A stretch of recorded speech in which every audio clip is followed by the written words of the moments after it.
नमस्कार मंडळी, मी आपला शेतकरी मित्र ऋषिकेश शेंडकर। तर आज आपण गायांना प्रामुख्याने 3 आजार होतात, तर त्या संदर्भातली माहिती घेणार आहोत। तर 1 नंबरचा आजार आहे FMD, 2 नंबरचा आजार आहे HS आणि 3 नंबरचा आजार आहे BQ। तर ह्या 3 आजारांची आपण लक्षणे व त्याचे लसीकरण किती दिवसातून करायचं हे तुम्हाला सांगण्याचा प्रयत्न करणार आहे।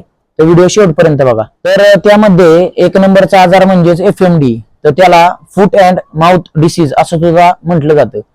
तर हा व्हायरस आहे आणि ह्याची लक्षणं तोंडाला, जिभेला आणि हिरड्यांना फोड येणे, तसेच पायाला 2 खुरांच्या मध्ये फोड येणे, तसेच खायला कमी पडणे, लंगडणे, लाळ जास्त प्रमाणात गाळणे आणि दूध उत्पादनास कमी येणे, तर ही त्याची लक्षणं आहेत। तर त्यामध्ये दुसरा आजार असा आहे HS नावाचा, तर त्याला हिमोरेजिक सेप्टिसिमिया असं सुद्धा म्हटलं जातं आणि हा एक बॅक्टेरियल आजार आहे, म्हणजेच की त्या बॅक्टेरियाचं नाव असं पेस्टोरिला मेल्टोसिडा असं त्या बॅक्टेरियाचं नाव आहे।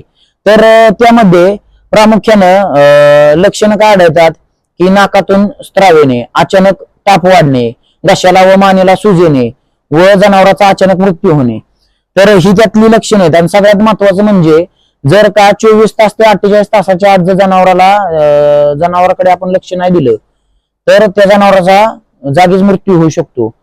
तर ही त्याचे लक्षणं आहेत। तर मंडळी, त्यातला तिसरा आजार आहे BQ, त्याला इंग्लिशमध्ये ब्लॅक क्वार्टर असं म्हणतात व मराठीमध्ये फाऱ्या रोग असं म्हटलं जातं।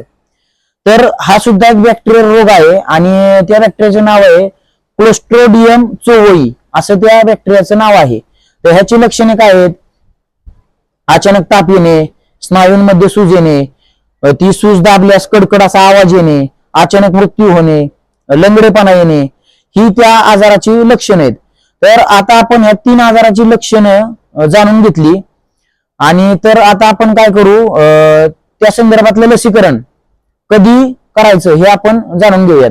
तर FMD आजाराचं लसीकरण ही वर्षातून 2 वेळा करायची असते आणि तसेच HS आजाराचं लसीकरण वर्षातून एकदा करावे व ते पावसाळ्याच्या आधी केलेले फायदेशीर असते। आणि BQ आजाराचे लसीकरण ते सुद्धा पावसाळ्याच्या आधी करावे व वर्षातून एकदाच करावे।